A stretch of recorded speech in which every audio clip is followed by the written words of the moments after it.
Channel को subscribe करें, खबरों को लाइक और शेयर करें। सर, आज जो कार्यक्रम किया गया है इसके बारे में पूरी जानकारी। देखिए, माननीय मुख्यमंत्री जी के निर्देश में हर एक गांव में चौपाल आयोजित कर लोगों की समस्याओं को वहीं पर सुनना और वहीं पर निस्तारण करने का प्रयास करना, ये उनके द्वारा निर्देशित किया गया था। जिसके क्रम में अलग अलग गांव में जनपद के अधिकारियों के द्वारा और तहसील के अधिकारियों के द्वारा ग्राम चौपाल आयोजित की जाती रही है। आज इस ग्राम चौपाल में जो आयोजन है उसको मॉनिटर करने के लिए मैं यहाँ आया, क्योंकि मेरी उपस्थिति ग्राम चौपाल में सिर्फ इसी बात के लिए कि अधिकारीगण किस तरीके से ग्राम चौपाल का आयोजन कर रहे हैं और जो माननीय मुख्यमंत्री जी की जो मंशा है ग्राम चौपाल के लिए कि उसके अनुरूप हम जो सब लोगों की समस्याओं को सुन और निस्तारित कर पा रहे हैं कि नहीं।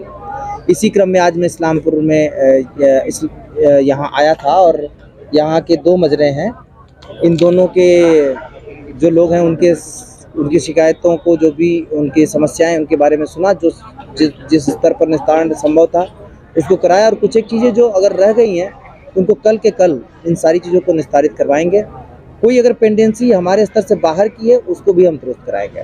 सर, कुछ ग्राम पंचायतों में मनरेगा से जो काम कराए गए हैं पेंडिंग 1 साल पेमेंट हो गया, पेमेंट नहीं आ रही है, तो सर इसके बारे में क्या कहेंगे? इन सारी चीज़ों में देखिए, जहाँ मनरेगा के पेमेंट की बात है, कई सारी जगहों पर मनरेगा अभी, चूँकि मनरेगा में एक परिवर्तन हुआ है, आपने देखा होगा, शिफ्टिंग हुई होगी। उस शिफ्टिंग के कारण, तकनीकी कुछ कारण हैं, उनकी वजह से रुकी है। अगर उसमें सब कुछ ठीक है और कोई जांच भी नहीं है, फिर भी अगर रुका हुआ है तो उसके बारे में जांच करके उसके भुगतान कराएंगे।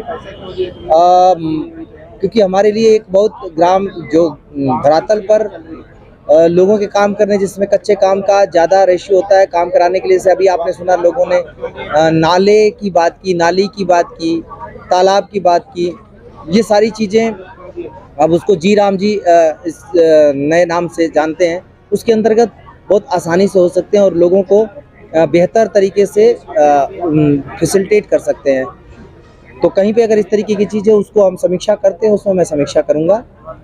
जो यहाँ पर जो मैंने बातें सुनी उसमें ज़्यादातर ऐसी चीज़ आई नहीं, सिवाय इसके कि जल की निकासी और रोड की कनेक्टिविटी, जिसके बारे में मैंने जुलाई अगस्त में ही निर्देश दिया था और फिर पुनः दिया है कि माननीय मुख्यमंत्री जी ने भी पीछे कहा था कि कोई ऐसी सार्वजनिक ऐसा प्लेस नहीं रहना चाहिए जहाँ पे लोगों को जाने आने में समस्या हो और जल निकासी की व्यवस्था हो, पीने के पानी की व्यवस्था हो। तो उन सारी समस्याओं को हमने नोट किया और उस पर काम। सवाल है कि बहुत सारे गांव में पीवीसी लाइन बिजली की तो पड़ गई है, लेकिन एचटी लाइन उसके साथ साथ लगातार गांव में चल रही है, तो उससे कई बार सर गांव में हादसे भी हुए, उसको लेकर सर क्या कहेंगे? अभी मैंने पीछे भी इसके बारे में आख्या ली थी, इस पर बारी बारी काम चल रहा है कि क्या इसके लिए संसाधनों की जो उपलब्ध संसाधन, उससे सबको वो फोकस करने की ज़रूरत होती है, कंसंट्रेट करने की ज़रूरत होती है। जहाँ जहाँ जैसे जैसे संसाधन है उसको हम तेज़ी से करा रहे हैं। आपने देखा होगा हमारे मंडल में संभवतः हर एक जनपद, बहुत कम ऐसे स्कूल बचे हैं जहाँ से हमने एचटी लाइन को ट्रांसफ़र नहीं करा दिया। ये एक बड़ा अचीवमेंट है। विद्युत विभाग से हमने कोलैबोरेशन करके इसको करवाया। तो इसी तरीके से इस समस्या का भी समाधान तेज़ी से हम करा लेंगे। Thank you.